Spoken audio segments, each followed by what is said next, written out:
Hello, नमस्कार। मैं बिट्टू जायसवाल स्वागत करता हूं आप सभी का आपके चैनल कैटलिस्ट एजुकेशनल कैंपस में। दोस्तों, आज हम लोग देखेंगे क्लास 12 का चैप्टर नंबर 10 बायोलॉजी का, जिसका नाम है मानव कल्याण में सूक्ष्म जीव। इसका जो है जितने भी क्वेश्चन बचे हुए थे 10 से, उसको हम लोग आज चालू करते हैं। तो चलिए, पहला 10वां नंबर क्वेश्चन है। इससे पहले पार्ट 1 नहीं देखे तो जाकर देख सकते हैं आप लोग।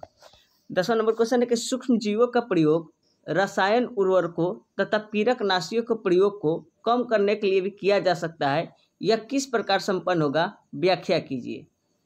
तो इसका उत्तर लिखिएगा कि आज पर्यावरण प्रदूषण चिंता एक मुख्य कारण है और कृषि उत्पादों की बढ़ती मांगों को पूरा करने के लिए रसायन उर्वरकों का प्रयोग इस प्रदूषण के लिए महत्वपूर्ण है। जैव उर्वरक एक प्रकार के जीव है जो मृदा के पोषक गुणवत्ता को बढ़ाते हैं। जैव उर्वरकों का मुख्य स्रोत जीवाणु, कवक तथा साइनोबैक्टीरिया है। लेग्यूमिनस पादपों की जड़ों पर स्थित ग्रंथियों के बारे में हम पढ़ चुके हैं। इन ग्रंथियों का निर्माण राइजोबियम के सहजीवी संबंध द्वारा होता है। यह जीवाणु वायुमंडलीय नाइट्रोजन को स्थिरीकृत कर कार्बनिक रूप में परिवर्तित कर देते हैं और पादप इसका प्रयोग पोषक के रूप में करते हैं। आपको मालूम है कार्बनिक रूप में किसके रूप में, तो नाइट्रोजन को नाइट्रेट में या अमोनिया में बदल देता है। पादप इसका उपयोग पोषक के रूप में करते हैं और अन्य जीवाणु उदाहरण एस्पोरोजाइलम तथा एजेटोबैक्टर मृदा में मुक्तावस्था में रहते हैं। यह भी वायुमंडलीय नाइट्रोजन को स्थिरीकरण कर सकते हैं। इस प्रकार मृदा में नाइट्रोजन बढ़ जाती है। कवक पादपों के साथ सहजीवी संबंध स्थापित करते हैं। ऐसे संबंधों से युक्त पादप कई अन्य लाभ जैसे मूलवातोद, रोगजनक के प्रति प्रतिरोधकता, लवणता तथा सूखे के प्रति सहनशीलता, कुल वृद्धि तथा विकास प्रदर्शित करते हैं। साइनोबैक्टीरिया स्वपोषित सूक्ष्म जीव है जो जलीय तथा स्थलीय वायुमंडल में विस्तृत रूप में पाए जाते हैं। इनमें से बहुत से वायुमंडलीय नाइट्रोजन को स्थिरीकृत कर सकते हैं। पादप रोगों तथा पीड़कों के नियंत्रण के लिए जैव वैज्ञानिक विधि का प्रयोग ही जैव नियंत्रण है। आधुनिक समाज में यह समस्याएं रसायनों, कीटनाशियों तथा पीड़कनाशियों के बढ़ते हुए प्रयोगों की सहायता से नियंत्रित की जाती है। ये रसायन जो है मनुष्य तथा जीव जंतुओं के लिए अत्यंत विषैले तथा हानिकारक होते हैं। ये पर्यावरण जैसे कि मृदा, भूमिगत जल को प्रदूषित करते हैं तथा फलों, शाक सब्जियों और फसलों पर भी हानिकारक प्रभाव डालते हैं। खरपतवारनाशियों का प्रयोग खरपतवार को हटाने में किया जाता है। यह भी हमारी मृदा को प्रदूषित करते हैं। बैक्टीरिया बैसिलस थुरिनजेंसिस बीटी का प्रयोग बटरफ्लाई कैटरपिलर के नियंत्रण में किया जा सकता है। और उसके बाद वैक्यूलोवायरस ऐसे रोगजनक है जो कीटों पर सभी पादों पर हमला करते हैं। और न्यूक्लियोपॉलीहिड्रोसिस वायरस NPU प्रजाति विशेष संकरे स्पेक्ट्रम कीटनाशी उपचारों के रूप में उत्तम माने गए हैं। 11 नंबर क्वेश्चन है कि जल के 3 नमूने लो। एक नदी का जल, दूसरा अनुपचारित वाहित मल तथा तीसरा वाहित मल उपचार संयंत्र से निकला द्वितीयक बहिस्राव। इन तीनों नमूनों पर A, B, C या अ, ब, स का लेबल लगाओ।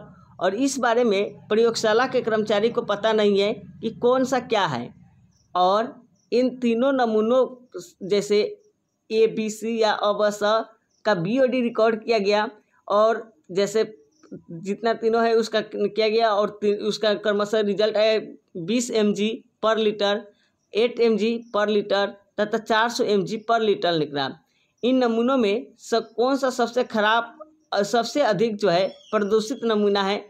इस तथ्य को सामने रखते हुए नदी का जल अपेक्षाकृत अधिक स्वच्छ है। क्या आप सही लेवल का प्रयोग कर सकते हैं? तो इसका उत्तर लिखिएगा कि BOD ऑक्सीजन की उस मात्रा को संदर्भित करता है जो जीवाणु द्वारा 1 लीटर पानी में उपस्थित कार्बनिक पदार्थों की खपत कर उन्हें ऑक्सीकृत कर दे।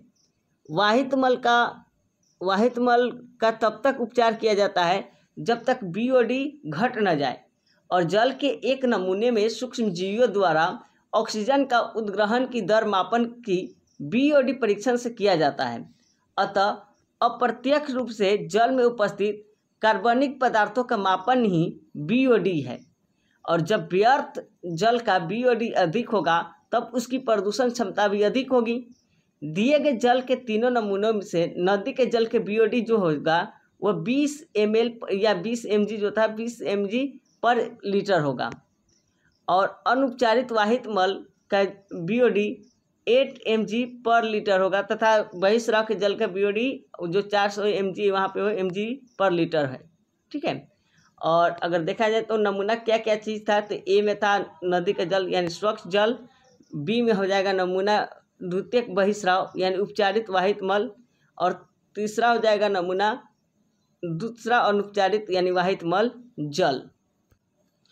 अगला प्रश्न है, उस सूक्ष्मजीवी का नाम बताइए जिससे साइक्लोस्पोरिन ए यानी प्रतिरक्षा निषेधात्मक औषधि तथा स्टैटिन रक्त कोलेस्ट्रॉल लघुकरण कारक को प्राप्त किया जाता है। तो इसका उत्तर लिखिएगा साइक्लोस्पोरिन ए, जिसका प्रयोग अंग प्रत्यारोपण में प्रतिरक्षा निरोधक यानी इम्यूनोसप्रेसिव कारक के रूप में रोगियों में किया जाता है। इसका उत्पादन ट्राइकोडर्मा पॉलीस्पोरम नामक कवक से किया जाता है। मोनोस्कस परप्यूरियस ईस्ट से उत्पन्न इस स्टैटिन का व्यापारिक स्तर पर प्रयोग रक्त कोलेस्ट्रॉल को कम करने वाले कारक के रूप में किया जाता है। अगला प्रश्न है कि निम्नलिखित में से उस सूक्ष्मजीवी की भूमिका का पता लगाइए तथा अपने अध्यापक से इनके विषय में विचार विमर्श करें। जैसे एकल कोशिका प्रोटीन यानी SCP और दूसरा मृदा। तो इसका उत्तर लिखिएगा, पहला एकल कोशिका प्रोटीन यानी SCP, इसका उत्तर लिखिएगा पशु तथा मानव पोषण के लिए प्रोटीन के वैकल्पिक स्रोतों में से एक एकल कोशिका प्रोटीन है। सूक्ष्म जीवों के प्रोटीन के अच्छे स्रोत के रूप में बड़े पैमाने पर उत्पादन किया जा रहा है। वास्तव में अधिकांश लोगों द्वारा मशरूम के भोजन के रूप में खाए जाने लगे हैं। अतः बड़े पैमाने में मशरूम संवर्धन एक प्रकार से बढ़ता हुआ उद्योग है, जिससे अब विश्वास होने लगा है कि सूक्ष्मजीव के आहार के रूप में स्वीकार्य हो जाएंगे। सूक्ष्मजीवी स्पाइरुलिना में प्रोटीन, खनिज, वसा, कार्बोहाइड्रेट तथा विटामिन प्रचुर मात्रा में विद्यमान होता है। इसका उपयोग पर्यावरणीय प्रदूषण को भी कम करता है। सूक्ष्मजीव जैसे मिथायोफिलस, मिथाइलोट्रोपस की वृद्धि तथा बायोमास उत्पादन को उच्च दर से संभावित 25 टन तक प्रोटीन उत्पन्न कर सकते हैं। दूसरा है मृदा यानी ख नंबर है मृदा। तो जैव उर्वरक एक प्रकार के जीव है जो मृदा की पोषक गुणवत्ता को बढ़ाते हैं। जैव उर्वरक का मुख्य स्रोत जीवाणु, कवक तथा साइनोबैक्टीरिया होते हैं। लेगुमिनेसी पादपों में जड़ों पर स्थित ग्रंथियों का निर्माण राइजोबियम के सहजीवी संबंध द्वारा होता है। यह जीवाणु वायुमंडलीय नाइट्रोजन को स्थिरीकृत कर कार्बनिक रूप में परिवर्तित कर देते हैं।